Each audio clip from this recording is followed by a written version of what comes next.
ou de isolamento. Nós também temos que dar um subsídio específico aos professores para a área fundamental da educação, que é o ensino primário. Então, incentivarmos e termos os bons e que têm dom de ensinar, que muitos deles até estão no setor privado, que tenham incentivos suficientes para deixarem o setor privado e irem para o setor público na educação. Então, nós tornamos o setor público na educação tão atrativo, tão bom, que a gente possa revirar a pirâmide, porque hoje todo mundo manda os seus filhos para o setor privado, porque o setor público já não é de confiança. Temos que reverter isso. Então temos que investir em instalações, temos que investir na didática, equipamentos, temos que investir, temos laboratórios. E outra coisa também é virarmos o nosso ensino, que é um ensino de memória, né, de quem decora mais, um ensino enciclopedista. Hoje temos que passar a ter um ensino que tenha relevância no mercado. Olha, há um estudo que foi feito por uma organização chamada SACMEC. SACMEC é uma organização da África Austral que faz monitoramento da qualidade da aprendizagem. Diz que o ensino secundário em Moçambique é absolutamente irrelevante para o mercado. Quer dizer o quê? A terminar o ensino secundário em Moçambique, você não tem absolutamente nenhuma qualidade para ser contratado como empregado ou para fazer qualquer tipo de trabalho. É o que diz o relatório. Então significa que nós temos que começar a virar o nosso ensino também para que ele tenha relevância no mercado. Então significa que os nossos próprios currículos têm que ser revistos. Nós temos que hoje, a partir do ensino secundário, a pessoa tem que sair com alguma habilidade. Seja qual for, se é para fazer um circuito, se é para fazer, sei lá, uma peça, torno e freio, não interessa, mas tem que sair com alguma habilidade concreta que possa exercer no mercado. Nós temos que ter o nosso ensino virado para isso. É o tal saber fazer, mas há outra coisa que também é muito mais importante do que o saber fazer. Ainda há pouco tempo de partilhar essa ideia com uma pessoa ligada à educação, que é o saber como. Muitas vezes você pode saber fazer as coisas, mas sem entender os procedimentos que levam ao saber fazer. Então, hoje em dia, todos nós queremos ter um emprego, todos nós queremos ter um posto de trabalho, mas ninguém, e o nosso país não está voltado, por exemplo, para a inovação. Hoje em dia, o nosso país, por exemplo, quando é que teve alguma patente de produção, por exemplo, de uma máquina qualquer? Não. Então, nós estamos voltados mais para o comodismo disso. Então, temos que ter um investimento na educação que leve o país, no futuro, também a começar a ser um país produtor de patentes, produtor de máquinas também, produtor...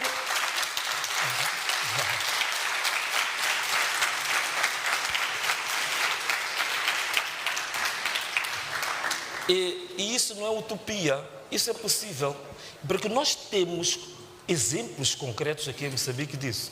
Ainda há pouco tempo houve uma televisão que mostrou aí umas inovações interessantes de um jovem que faz um circuito integrado que produz energia elétrica para a casa dele e para o vizinho. Então nós podemos pegar neste tipo de iniciativas e criarmos e darmos investimento nisto, industrializarmos isto, criarmos patentes sobre isto e introduzirmos este tipo de inovações até no ensino primário, no ensino secundário. Temos capacidade para isso, temos inovação, temos muitos jovens que inovam. Há um jovem que está a produzir drones em Moçambique, a nível experimental. Ninguém liga nenhuma nisto. É uma oportunidade única que o país tinha para se reposicionar no mercado internacional econômico com força, com drones produzidos em Moçambique. E não é perder tempo, nós temos que investir. Era preciso pegar nessas iniciativas e investir a sério. Fundo perdido para que em 5 anos, em 10 anos, tivéssemos uma marca de drones que, em vez de estarmos a importar da China, a China podia vir a importar de Moçambique os drones. Então nós temos que começar a pensar nisto. E eu penso que é possível isto no futuro. Muito obrigado. Queria chamar a atenção sobre a nossa reação ao candidato. Se alguém bate palmas, alguém vai querer vaiar. Não fica bem, não é assim? Vamos reagir contidos, sob o risco de repente, há quem quer fazer o contrário. E ficamos... Não é assim? Não é assim? Obrigado. Agora, a sua intervenção leva-nos para a área econômica. Convido alguém que está muito associado aos empresários, a CTA, o Pedro Macia, que tem a pergunta a seguir para o nosso candidato. Por favor. Pedro Maciel Baltazar. Boa tarde a todos, especialmente ao candidato. O que lhe vou colocar já aflorou em algumas das suas respostas, mas vou-lhe trazer a questão. E vamos falar dos megaprojetos em Moçambique, que foram implementados já na década de 90, mas que de lá para cá têm levantado mais perguntas críticas do que propriamente de condimentos e benefícios para o país. Especialmente em 3 áreas. A primeira área tem a ver com o impacto ambiental. Os megaprojetos têm sido associados à desmatação, à poluição do ar, da água e, de alguma forma, à destruição dos habitats. Em segundo lugar, aquilo que se pensava que poderia ser benefício para as comunidades locais, muitas vezes tem sido um grande malefício. Comunidades deslocadas, com fraco retorno para a sua qualidade de vida, as grandes promessas de que os megaprojetos vão trazer empregos massivos, passados uns anos, constata-se que quem se beneficia disso, pelo contrário, são as empresas estrangeiras, são os trabalhadores cidadãos estrangeiros. E, finalmente, um aspecto que não deve ser menosprezado, e é isso que tem vindo a tocar. Os megaprojetos situam-se em zonas francas e gozam de isenção de impostos, taxas reduzidas ou quase nulas, muitas vezes, em detrimento das pequenas e médias empresas, que são o suporte da nossa economia no fim do dia. Então, VM7, se for eleito presidente da República, o que é que o seu manifesto traz, especialmente em termos de negociações sérias que devem ser feitas com os investidores estrangeiros, em defesa, em primeiro lugar, das comunidades locais e depois da economia do nosso país. Muito obrigado. Muito obrigado. Muito obrigado, Mano Pedro. Uma pergunta muito complexa. Então, se fosse naqueles tempos que eu gostava de ir aos seminários, né? Então, no seminário, dizer que não, essa é uma pergunta muito importante, muito interessante, mas devido à sua complexidade, vamos ter que fazer mais um seminário para abordarmos essa questão, né? Então, muito obrigado pela pergunta. Sim, de fato, esta questão dos megaprojetos, sobretudo esta parte da indústria extrativa, de fato é uma questão preocupante.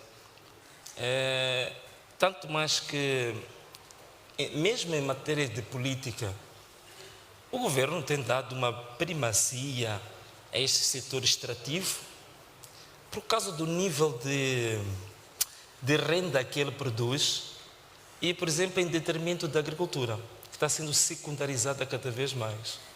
Mas, por exemplo, agora que houve, logo depois da Covid, vieram dados muito interessantes, que mostram que o único setor que não sofreu recessão foi exatamente o setor que foi secundarizado, esquecido, que é o setor da agricultura. O setor da indústria extrativa teve problemas muito sérios com a questão da Covid. Mas indo à sua pergunta em concreto, eu sei que há muita gente que tem receio de falar disto, que às vezes dizem, epá, estes multinacionais, se souberem, depois ficam contra nós, não sei o quê, ficam com medo, mas eu vou dar uma resposta simples, direta e taxativa. Estes contratos com os megaprojetos devem ser revistos. Isto não restam dúvidas absolutamente nenhumas. E hoje já há tanto estudo feito sobre isto que acho que já não deixa dúvidas técnicas de que a revisão é urgente, não há outra forma de fazer senão rever. Agora, logicamente que aqui a gente entra num pequeno dilema, né?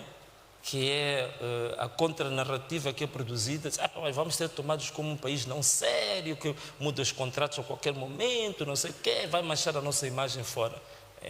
Que acho que não é verdade, porque nós estamos a ver alguns países já estão a fazer renegociações com a grande indústria extrativa, como o Burkina Faso, o Mali, o Senegal, recentemente estão a fazer isso. E as indústrias não fugiram desses países. Portanto, é possível sim. O que é importante é nós identificarmos exatamente o que nós queremos, quais são as prioridades que nós queremos dar e quais são as isenções que devem ou ser reduzidas ou ser retiradas. Então, se nós definirmos isso e tivermos um governo não comprometido, é por isso que eu falei da questão da integridade como a fundação do governo, porque se o governo está comprometido, não tem capacidade nenhuma de renegociar com ninguém. E a resposta para toda a gente simples é essa. Ao longo destes quase 40, 30 anos de megaprojetos, não se renegociou nada porque o governo está comprometido exatamente com os contratos que lesam a pátria.